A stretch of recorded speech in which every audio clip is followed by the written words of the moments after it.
గన్నవరం మాజీ ఎమ్మెల్యే వల్లభనేని వంశీ మళ్లీ అస్వస్థతకు గురయ్యారు. సోమవారం విజయవాడ బందర్ రోడ్డులోని ఓ ప్రైవేట్ ఆసుపత్రిలో చికిత్స నిమిత్తం చేరారు. ముక్కు రంధ్రం పూడిపోవడంతో శ్వాస తీసుకోవడంలో ఇబ్బందులు పడుతున్నారని వైద్యులు తెలిపారు. ఆపరేషన్ చేయాలని వంశీకి సూచించారు. ప్రస్తుతం ఆయన ఆరోగ్య పరిస్థితి నిలకడగానే ఉందని, పెద్దగా ప్రమాదమేమీ లేదని వైద్యులు తెలిపారు.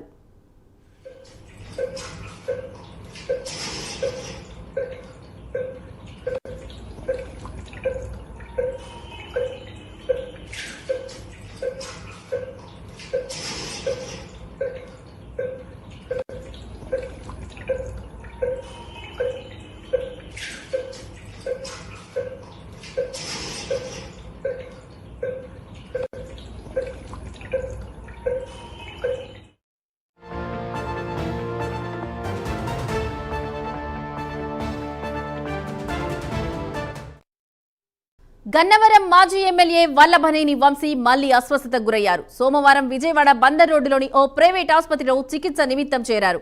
ముక్కు రంధ్రం పూడిపోవడంతో శ్వాస తీసుకోవడంలో ఇబ్బందులు పడుతున్నారని వైద్యులు తెలిపారు. ఆపరేషన్ చేయాలని వంశీకి సూచించారు. ప్రస్తుతం ఆయన ఆరోగ్య పరిస్థితి నిలకడగానే ఉందని, పెద్దగా ప్రమాదమేమీ లేదని వైద్యులు తెలిపారు.